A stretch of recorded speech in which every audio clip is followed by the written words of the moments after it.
Hello, I'd like you to meet Carrie Waller.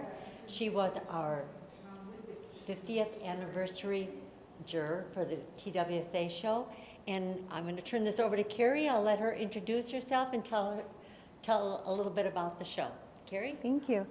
Hi, everyone. I am, first of all, honored to be here, and it was a privilege to get to help choose this show and to do the awards for this show. So I'm very excited to see it all up on the walls and looking beautiful and lit extremely well. And what a beautiful venue. I have to just say a big thank you to the curators of this show. It's so well hung, and the accent walls and the way it's all set up is just absolutely beautiful. So if you get a chance, try to come out to Kenosha and check out the exhibit in person. But we're going to talk about some of the awards that came in and some other paintings that I just think were very interesting. It's hard to decide when you have a show this caliber, everyone is worthy of an award and everyone is worthy of being in the show. So it's hard to whittle it down to, how many pieces are in here? 81. 81. It's hard to whittle it down to 81 and then to choose, you know, your top, I can't remember, 20 something? 28, thank you. Top 28 awards. So it's definitely something that it's interesting every time I judge a show, you know, deciding how you're going to choose the award winners. So my best advice for my students that take classes and for after judging several shows for artists is to really think outside of the box when you're choosing subject matter and think about how you can present things in a different way. And so that's kind of what I was looking for. In this show, you're going to have the technical, you know, merit is there with each piece pretty much, or it wouldn't have made it into the show. So now we're down to what's catching the eye. Of course, just some subjectivity. You know, my life experiences are different from your life experiences, so we might choose different awards. But for me, I'm always looking for originality and something that you just haven't seen very often, or something that is just so expertly executed you can't deny it. So I'm going to talk about the Skyledge Award as my first one. And so this painting, when I saw it online, when I was going through, because we choose the show online and then we come and do the awards in person. And so when I saw it online, I knew that it was a contender in my mind. And I will say, you know, sometimes you have a list that you think you want to see in person, and then you get in person and they fall a little flat, or they are, you know, like exceed your expectations. And this one exceeded my expectations. So I knew it was going to be a top winner. And, you know, I'm a still life painter, so and it's always interesting for even me when I see what I choose as a top winner. Very rarely has it been a still life, but this one, I just thought the originality, the story of it, the almost collage-like pieces with the honeycomb and the bees, and the color palette is soft and pastel, almost contrary to kind of what I would expect could be a stressful situation, you know? So it's kind of gives this serenity to this stressful situation that could arise. But I just thought it was so well put together, and with the concept, the way that she thought out this to fill in some of the space and, you know, kind of even tell further if we were confused as to what's going on, we definitely know now. But I just thought it was masterfully done and beautiful. And look at, white is one of the hardest things. And look how beautiful those colors are on these white suits. And you know it's a white suit, but you see all these pastels and the fabric, the folds are handled just really beautifully. So that's why this one kind of rose to the top for me.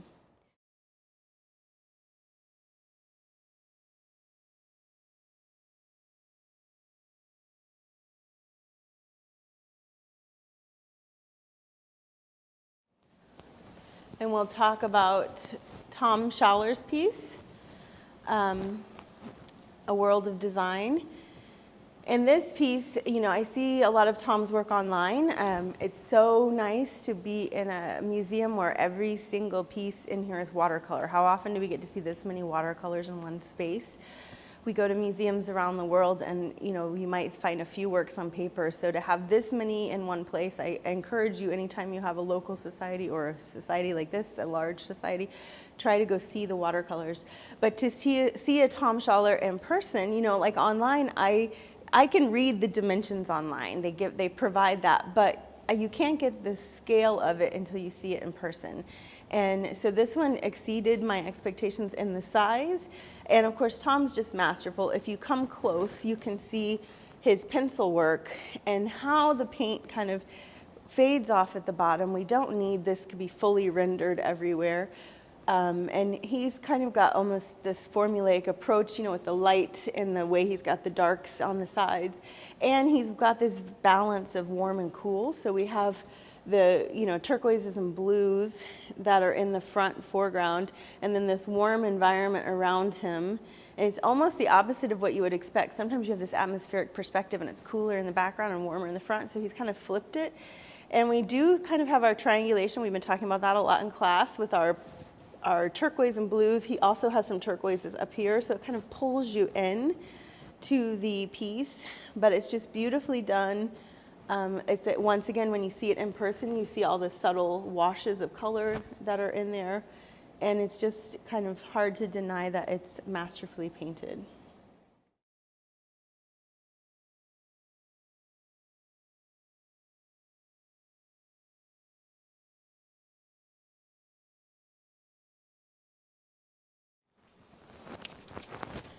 Actually, I want to show this wall. I don't know if I'm going to speak about any of the pieces in particular, but this entire wall, I just wanted to, it's so well curated and hung together.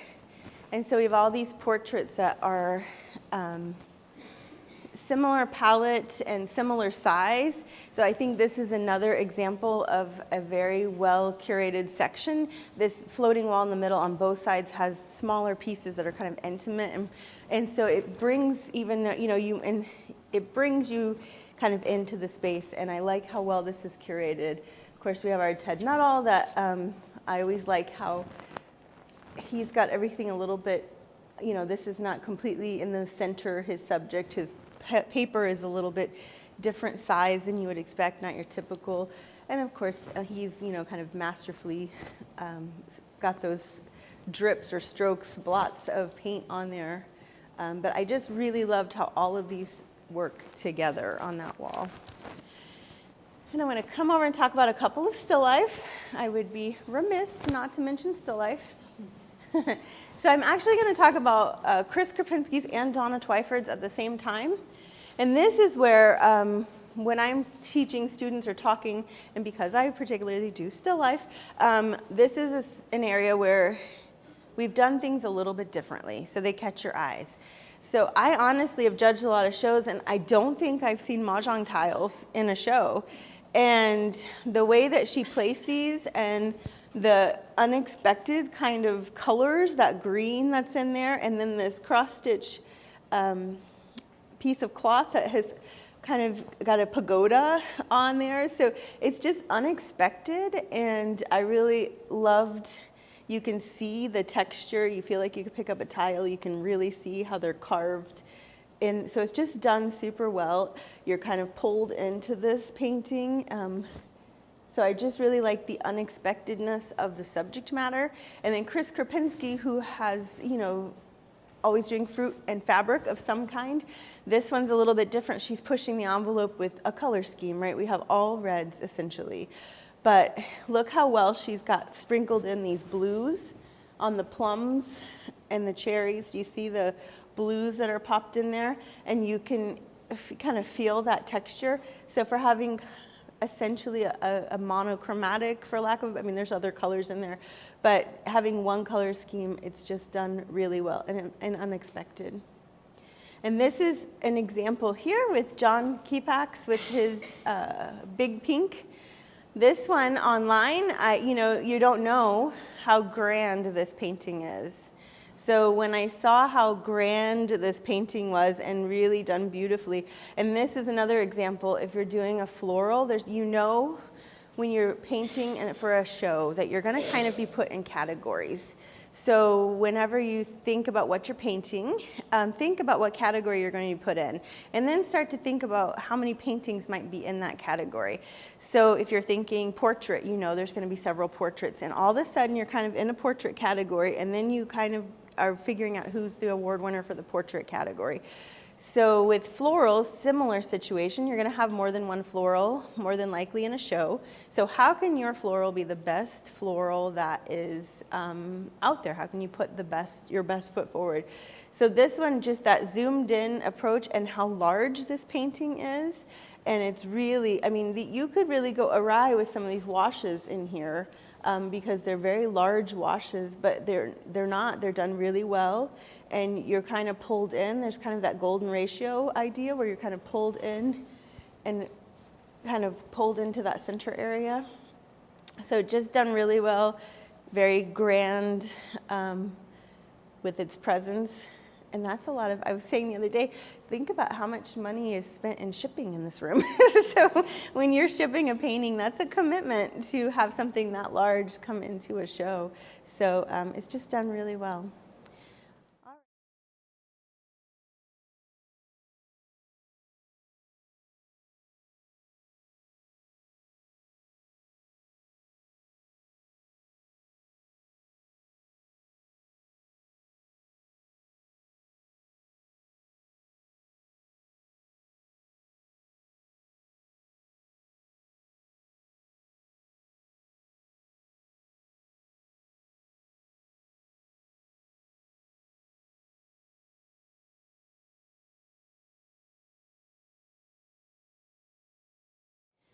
All right, so we will come around. I'm just going to talk about Alicia Shay's on the idea of having something portrayed differently and out of the box.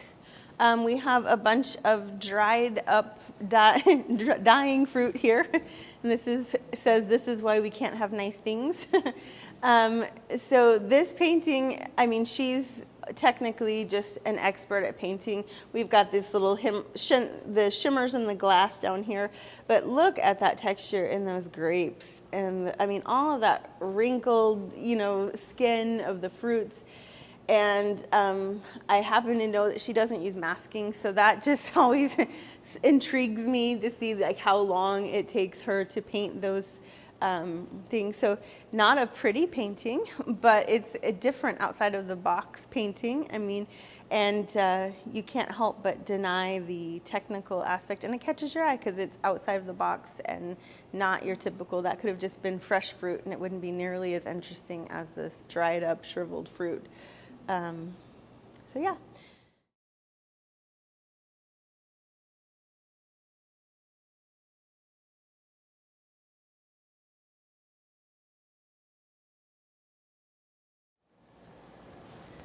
So Stephen Zhang's painting, he's always masterful at what he does. But what I really liked about this portrait is it's a kind of an experience. We're all along the ride for him having to carry this child and go about. I kind of can, a lot of, I think, parents can identify with this piece, trying to like entertain a kid and go about your daily task. But also, just this kind of mundane task that we're doing so beautifully portrayed. And once again, on a very large scale, and you get to see his brush work so well. We don't have a lot of details in the background. We know what what's happening from this little bit that we've got some produce up here, but just beautifully done, large scale. It catches your attention. And the colors, we talked a lot about the triangle of colors. So the tennis shoes, the bag, the we have this, and the sash, we have this kind of color story that's kind of pulling us into the center. And the red could dominate, but somehow he's balanced it where the red isn't the, completely dominating this piece.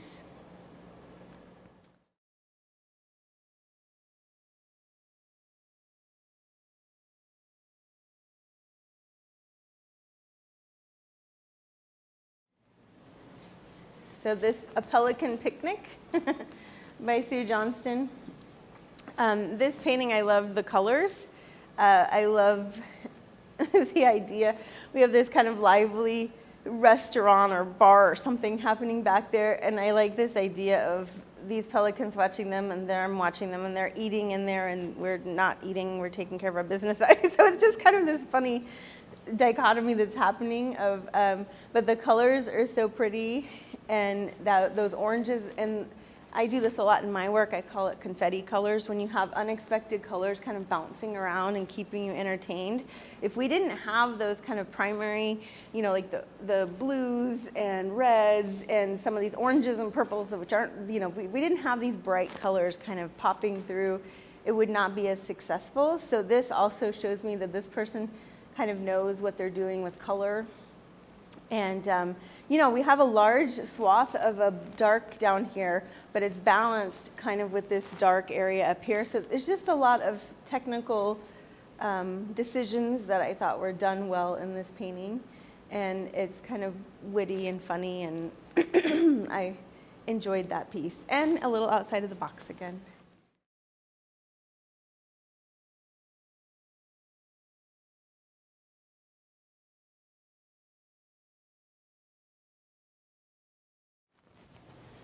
So this piece, as soon as I saw it online, I fell in love with it. I'm not familiar with this artist, so I was very excited to familiarize myself with Todd Anderson.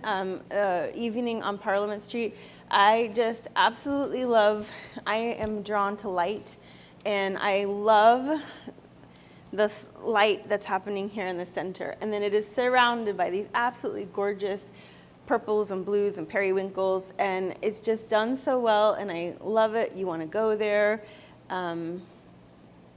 It's like abstract but not, and the colors are done well, and I was just so excited about this piece. And I think he recently, after I looked him up, he's had a cover of an art magazine recently in the last couple of months. And so anyway, I'm excited to learn. It's like always exciting when you find an artist that you get like really excited about and you want to learn about, and that's what happened with this piece. So he has, that's why he got an award, because I would love to see more of it, and I just really loved, we have, you know, you have other architectural paintings, but this one's done a little bit different. It sets a mood and atmosphere with that light, and you know it's kind of dusk, and you just kind of want to visit that.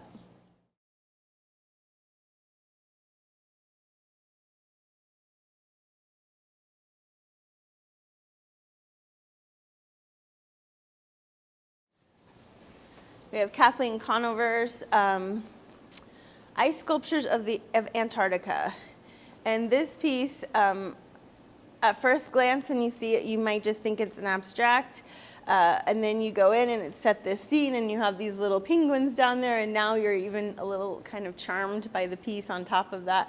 And I just think this is kind of an example of watercolor, right? Just being free with watercolor and having these splashes and brush marks, and then turning it into something else. But it's just pretty and exciting. That movement and those brush strokes are exciting. She's got soft edges, so if she's got more wet on wet, she's got more wet on dry. So, you know, playing around with the different watercolor techniques. So it's really just a nice piece that shows what watercolor can do. And kind of a free form to me. I'm always so tightly rendered. This is kind of a freedom to this piece. And then you got the penguins as a bonus in there that really are cute, and you kind of want to go to this scene.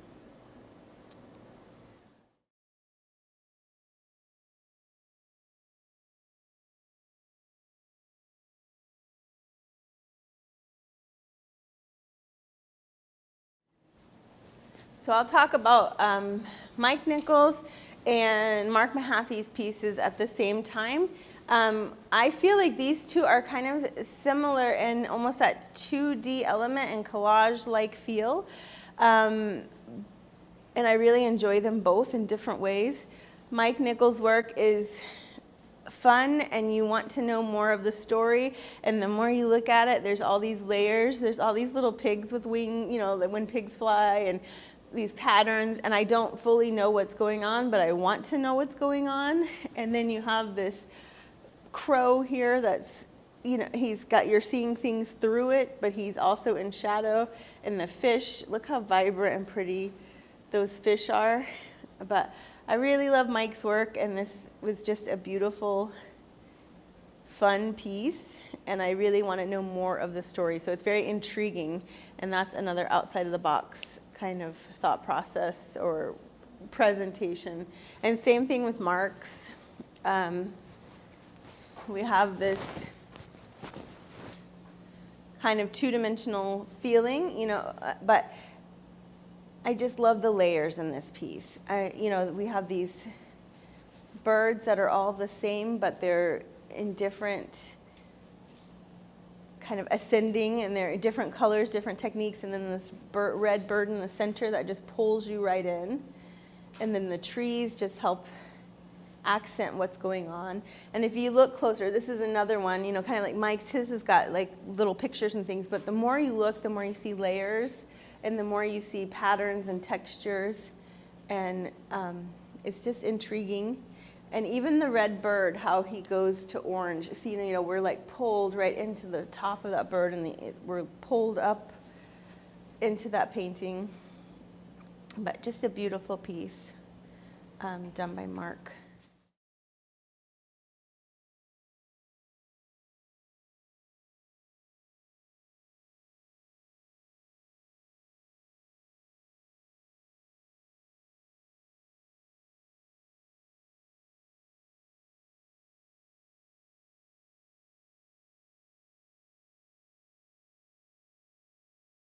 Here, just to touch home, you know, bring home the idea of something a little bit different. This welder's mask, I don't think I've judged a show or seen, you know, a welding painting before, and I really liked the sparks and the light that was captured in that one. I felt like it could have been stronger, maybe if you you know, this is kind of the story. If you cropped out some of that and zoomed in more on this, that was really the story of it. And so anyway, I thought it was an interesting piece and something outside the box.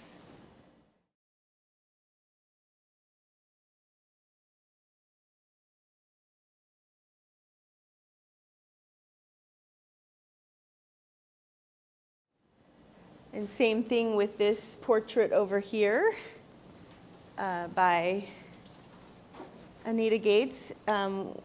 Wait, what?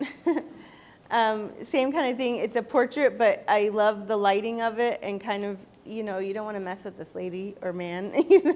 This person is kind of got a, not super inviting, but I love the colors that are put on the face and the colors that are pulled into there, and this kind of darkness that pulls us in. But it's presented in a different way, a portrait that's presented in a little different way, a little drama, lots of intense dramatic light. So that kind of pulled me into this portrait. But I think that is it, unless, do we need more time? Or, all right. Well, thank you for this opportunity, and I hope you get to enjoy the show in person.